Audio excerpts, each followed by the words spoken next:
ఎన్టీఆర్ జిల్లాలో ఇసుక అక్రమ రవాణా జరుగుతోందని ఆరోపించారు మాజీ ఎమ్మెల్యే వైఎస్ఆర్సీపీ నేత మల్లాది విష్ణు. జిల్లాలోని పలు సమస్యలపై కలెక్టర్కు వినతి పత్రం అందజేశారు. మొత్తం 12 అంశాలపై కలెక్టర్కు అర్జీ ఇచ్చినట్లుగా మల్లాది తెలిపారు.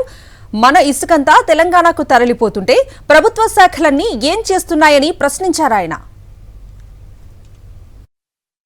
ప్రభుత్వం చేయగలిగినటువంటి సమస్యలు, కళ్ళు మూసుకుంటున్నటువంటి సమస్యలు, చూసి చూడనటువంటి వదిలేస్తున్నటువంటి సమస్యలు, వాటన్నిటి మీద యాక్షన్ తీసుకోవాలని కలెక్టర్ గారికి ఒక రిప్రజెంటేషన్ ఇచ్చాం.